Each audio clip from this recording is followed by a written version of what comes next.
What is up, dad squad, girl squad, dude squad, mom squad, whatever squad you're a part of? Hope you're doing well. Hope you're having a great day, and welcome to the community. Some Apex fans, including a big Apex streamer, calls Respawn and EA out to give an answer regarding a big question that many have had about the servers. Lo and behold, they did get a response, so we're going to talk about that today, along with some other news regarding an LTM mode that to me seems like a permanent mode in the works, or at least maybe not even a permanent mode, but a rework of the normal battle royale mode. All this and much more in today's news. Make sure to leave a like on the video, subscribe to the channel. Let's jump right into the first topic of the day. Apex response. So a Twitch streamer by the name of Girl made a tweet, and many of you know her. She's also ALGS caster. Anyways, made a tweet about South African servers and basically why they don't have any. And the response we got was not just an answer to that, but basically an answer to a bigger question that we have about the servers. And so let's talk about it. So her tweet said this: why don't South African players have servers to play on for Apex Legends? Why do they have to play on 200 ping? I'm genuinely curious. Responded and said, EA help, would you be able to answer the question above, please, if you can? So there was a response to this, and Tyler Owens, who's actually working on Apex Legends as a build engineer, previously worked as a global server configuration person type deal thingy majigger and development on previous multiplayer titles. Anyhow, he highlighted a response from someone who knows what they're doing. Said, so this is a comment across multiple games. I can't speak for Apex specifically, but I used to do this for others. So the issue is having a healthy enough population for matchmaking balance with justifying the overhead of cost running those servers. Garrett Leaks brought up a good point though, saying, remember this though, they buy their servers from multiplay. That's a probably good place to start. So it's not just South African servers. Many of us have asked, you know, what's the deal? Why doesn't X place have servers? Well, it seems like it's simply because of player population. It's not worth running those servers in their mind, and so that's why you're not getting them. Apparently there was a Bahrain server that was added not long ago, and it did good for about 2 weeks, and now all of a sudden there's apparently like only 2 people that queue in it, so it seems to make sense. The good news here though is that Respawn has been actively responding to people in the last couple of weeks, more so than normal. So it's been really nice to be able to have that communication with the developers. Also in the news, a brand new game mode. So back in season 8, you guys remember there was a game mode that was supposed to come, and apparently there were some issues with it. It failed. It didn't make it because, like I said, there were just issues, I guess, with coding or something. Like it just was having too many bugs. It wasn't working properly.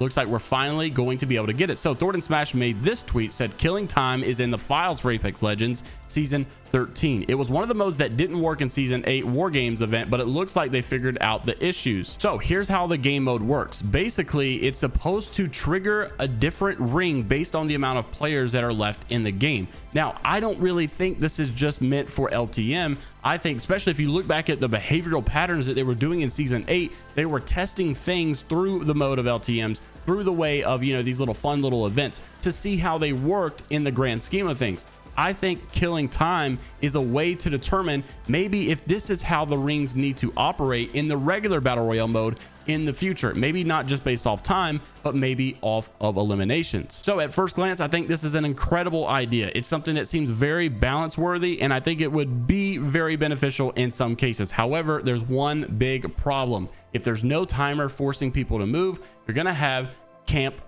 campers. I think many people saw it as a benefit for ALGS, but when you have hundreds of thousands of dollars on the line and there's no, you know, timer pushing you to go somewhere, and it's just based off the eliminations, it's really gonna be about campers. So maybe with some adjustments, it's a good idea on the front end, but it needs some tweaking to be a full-time mode, or at least for that principle to take over the normal battle royale mode. And before you say, oh, they'll never do something like that, remember back in the day there were no Evo shields. Evo shields were just something that they were temporarily trying out, and eventually all the shields became Evo shields. So they definitely could be testing stuff and see if anything in the works is worth keeping permanent in the future. Retrospect made a really good point though. It could be really good for pubs because sometimes people run around and get kills so quickly, and then you have like 2 squads left on round 2, and the map is so big it's so hard to find that squad. So if people were just constantly killing, you have a slayer who's just killing the entire lobby, the zone will keep closing, everything will go faster, and the lobby will be done. You could have like a 5-minute battle royale game. Thornton Smash also made a video today talking about the collection event for an Awaken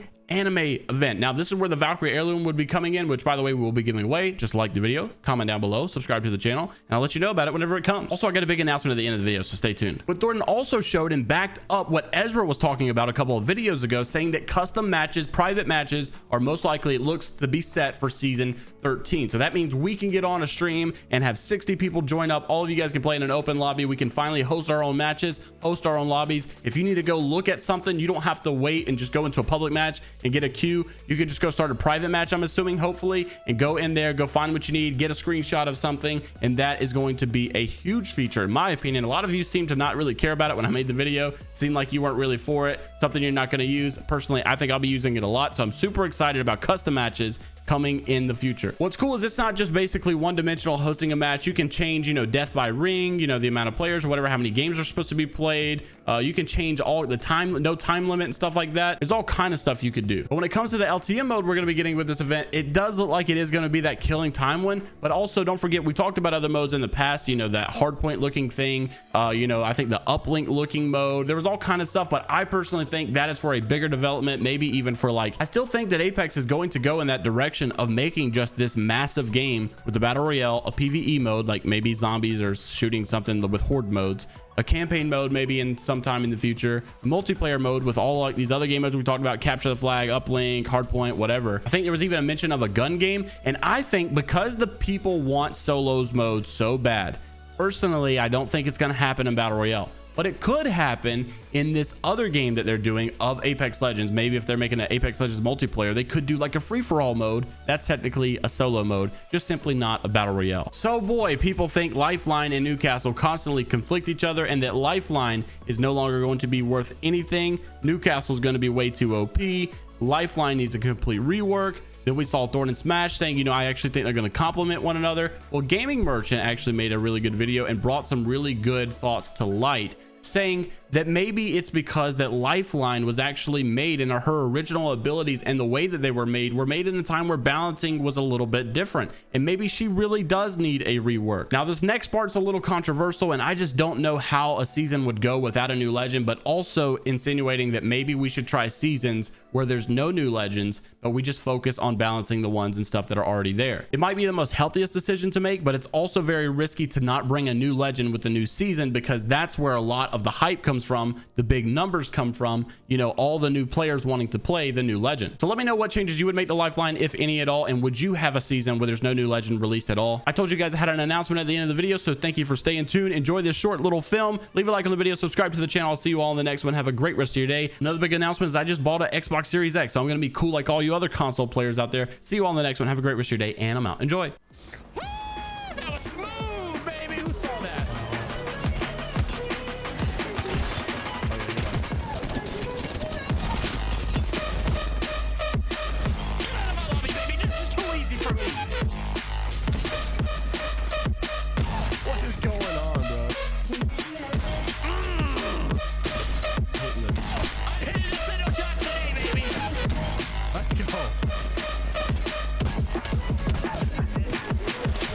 Parting ways with the last gaming organization, I always said I would never join another one, so I decided not to. I decided to join something much bigger than just a gaming organization, which is Glytch Gaming. Not one that's trying to take advantage of us or take control of my channel or my community, but that cultivates us into the creators that we want to be, and I'm glad to be here.